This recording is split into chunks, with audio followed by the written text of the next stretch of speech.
Hello বন্ধুরা, আশা করছি সবাই ভালো আছেন। শীতে বাগানে গোলাপ ফুটবে না এমন বাগান খুব কমই আছে। গোলাপের রূপে মুগ্ধ হন প্রায় সব বাগানই। শীতে নার্সারিতে গিয়ে শীতকালীন ফুল গাছের সাথে আমরা এক আধটা গোলাপ গাছ নিয়ে আসি, এই ফুলের রূপে মুগ্ধ হয়েই। সেই গাছে প্রচুর ফুল দেখতে পাবো এমন আশা সব বাগানেরই থাকে, তবে সঠিক পরিচর্যা না করার ফলে একটা দুটো ফুল ফোটে। আজ গোলাপ থেকে কিভাবে একসাথে অনেক ফুল পাবেন, নতুন ব্যাসাল স্যুট কিভাবে আসবে ও কেমনভাবে কাটিং করলে গাছে ব্লাইন্ড স্যুট আসবে না, গাছ বেশি ঝোপালো হবে এবং সুন্দর শেপে থাকবে, সে সমস্ত দেখাবো আজ। তাই স্কিপ না করে দেখুন, আশা করছি ভালো লাগবে। নমস্কার বন্ধুরা, আমি পর্ণা আর আপনারা দেখছেন গার্ডেনিং উইথ পর্ণা। যেসব বন্ধুরা আজ আমার চ্যানেলে নতুন ভিজিট করছেন তারা অবশ্যই চ্যানেলটিকে শেয়ার ও সাবস্ক্রাইব করে পাশে থাকবেন বাগান সংক্রান্ত নানা নতুন নতুন ভিডিও পাওয়ার জন্য। গোলাপ গাছের বেশি ফুল পাওয়ার জন্য কাটিং কিন্তু মাস্ট। গাছ রিপটিং ও হার্ড প্রুন করার পর আমার গাছের অবস্থা এই রকম। প্রথম অবস্থাতেই আমি 3টে বেশ বড় বড় সাইজের ফুল পেয়ে গেছি। ফুলগুলি খুব বেশি দিন ধরে থাকায় গাছে দেখুন পর্বমধ্য থেকে কিন্তু সুন্দর কচি কচি নতুন ব্রাঞ্চ আসতে শুরু করে দিয়েছে। তাই এই পুরনো ফুলগুলি আমাদের আর রাখলে চলবে না এই ব্রাঞ্চের বৃদ্ধি করার জন্য। এই কাটিং করার ক্ষেত্রেই অনেকে দেরি করে ফেলেন, তাই জন্য নতুন ব্রাঞ্চগুলো দেরিতে গ্রো করে। শুরুর দিক থেকেই যদি এই ব্রাঞ্চগুলোকে বৃদ্ধি পেতে চান তবে অবশ্যই পুরনো ফুলগুলিকে আমাদেরকে এই সময় কেটে ফেলতে হবে। চলুন কিভাবে আমি কাটিং করছি তা দেখে নেওয়া যাক।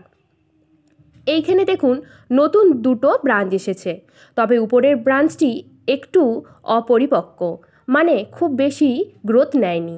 তার ঠিক নিচের ব্রাঞ্চটি বেশ ভালো গ্রোথে বড় হচ্ছে, তাই জন্য আমি সেই ব্রাঞ্চটি সিলেক্ট করব। আর ওপরের দিকের ব্রাঞ্চ সমেত কিছুটা ফুল কিন্তু আমি এখানে কেটে দিচ্ছি। এইভাবেই কাটিং করবেন। এই গাছটি হলো পিচ অ্যাভেলেঞ্জ। প্রথম অবস্থায় আমি একসাথে 11টি ফুল পেয়েছি। এই গাছটিরও ফুলগুলোর মায়া ত্যাগ করে আমি কেটে দিলাম, কারণ নতুন ব্রাঞ্চে যদি আমি খুব তাড়াতাড়ি আবার দ্বিতীয়বার ফুল আনতে চাই তবে আমাদেরকে প্রথম ফুলের মায়া ত্যাগ করতেই হবে। সেই ফুলগুলো দীর্ঘদিন থাকলে নতুন ব্রাঞ্চ খুব তাড়াতাড়ি বৃদ্ধি পাবে না এবং তাতে ফুলের পরিমাণও কম হবে। তার সাথে এই গাছটিতে দেখুন নতুন ব্যাসাল স্যুট আসছে, কতগুলো ব্রাঞ্চ একসাথে গ্রোথ নিয়ে বেশ ভালোভাবে বড় হয়ে উঠছে। আমি যেই ধরনের পরিচর্যা করি সেটাই আজকে আপনাদের কাছে তুলে ধরব।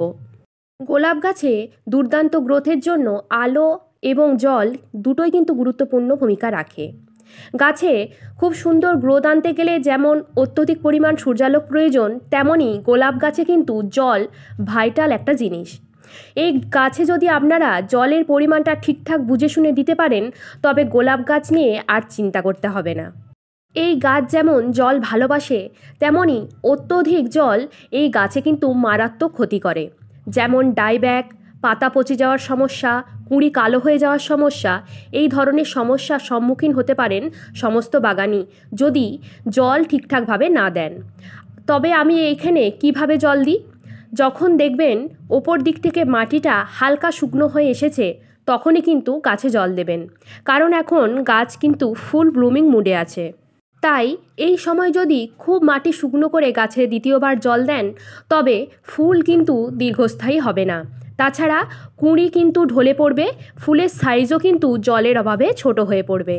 তাই এই সময় জলটা কিন্তু খুব বুঝে শুনে দিতে হবে। এই সময় গোলাপ গাছগুলিকে 5 থেকে 6 ঘন্টা রোদ পায় বাগানের এমন স্থানে রাখুন, গাছে কুঁড়িও আসবে প্রচুর পরিমাণ, তার সাথে ফুলের রঙও কিন্তু খুব উজ্জ্বল হবে। এই রোদের কারণে গাছগুলো অনেকটাই ছত্রাকের হাত থেকে রক্ষা পায়। তাই ছাওয়া স্থান বাদ দিয়ে বাগানের গোলাপগুলিকে যথাযথ রোদ পায় এমন স্থানে নিয়ে আসুন। এই গোলাপ গাছটিকে দেখুন কি হারে গ্রোথ নিয়েছে, কত ঝাঁকে ঝাঁকে কুঁড়ি এসেছে। তার সাথে নতুন ব্রাঞ্চ দেখেছেন, প্রায় 7 থেকে 8টা নতুনভাবে ব্রাঞ্চ এসে থোকায় থোকায় কুঁড়ি আসছে। গাছের পাতা সবুজ ও চকচকে। কিভাবে তা সম্ভব হলো? আমি গাছে এই সময় 3টে খাবার প্রয়োগ করি। সেই খাবারগুলোতেই গাছগুলো দুর্দান্তভাবে বেড়ে উঠেছে বাগানে। এই 3টি খাবার একবার প্রয়োগ করে দেখুন, চোখের সামনে রেজাল্ট দেখতে পাবেন।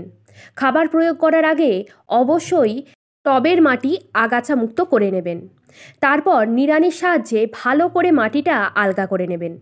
আমি প্রতিটি ভিডিওতেই বলে রাখি, এইভাবে মাটি আলগা করলে গাছের মাটি যেমন ঝুরঝুরে থাকে, তেমনই মাটিতে অক্সিজেন চলাচল করতে পারে। এরপর খাবার দেওয়ার পালা। এইখানে দেখুন আমি 1 মুঠ পরিমাণের মতো নিয়েছি মিক্স জৈব খাবার, 1 চা চামচ নিয়েছি ডিএপি দানা ও এপসম সল্ট। এই মিক্স জৈব খাবারটি আমি বাড়িতেই তৈরি করে নিয়েছি। যাদের কাছে এই মিক্স জৈব খাবারটা নেই, আপনারা 1 চামচ করে শিংকুচি, হাড়ের গুঁড়ো, সর্ষের খোল, নিম খোল, লেদার মিল ও এসওপি ভালোভাবে মিশিয়ে নিয়ে এই গাছের টবের মাটিতে প্রয়োগ করবেন। এই খাবারটি আমি 10 ইঞ্চি টবের জন্য বললাম। যাদের গাছ একটু ছোট টবে আছে তারা হাফ চামচ পরিমাণ মতো সমস্ত খাবারগুলি নিয়ে নেবেন।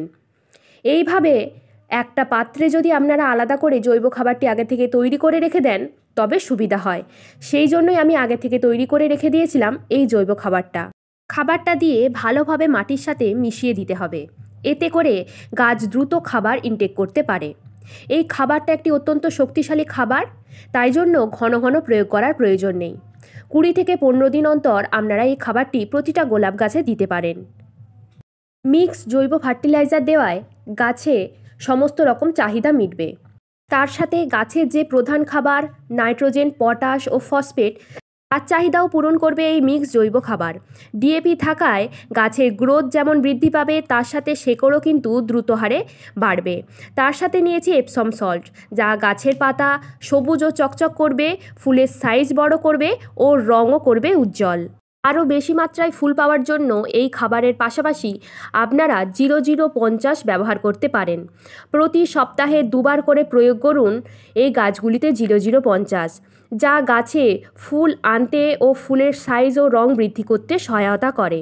প্রতি 1 লিটার জলে 2 গ্রাম নিয়ে সপ্তাহে 2 দিন প্রয়োগ করতে থাকুন 0050। দুর্দান্ত রেজাল্ট পাবেন এই সময় এই গাছগুলো থেকে। গোলাপ নিয়ে যদি আরও কোনো কোয়েশ্চেন থাকে অবশ্যই জানাবেন, আমি পরবর্তী ভিডিওর দ্বারা তা সলভ করার চেষ্টা করব। মাটিতেও যে এত ভালো গোলাপ করা যায় তাই ভিডিও দেখেই বুঝতে পারছেন। অবশ্যই মিডিয়া হিসেবে মাটি ব্যবহার করুন। আশা করছি আপনার বাগানের গোলাপ গাছগুলি আপনাকে হতাশ করবে না। আজকের ভিডিওটি এই পর্যন্তই। ভিডিওটি ভালো লাগলে প্লিজ একটা লাইক করবেন, চ্যানেলটি শেয়ার ও সাবস্ক্রাইব করে পাশে থাকবেন। ফিরছি পরের ভিডিওতে। ততক্ষণ পর্যন্ত সুস্থ থাকুন, নিজের বাগানের গাছগুলিকেও সুস্থ রাখুন।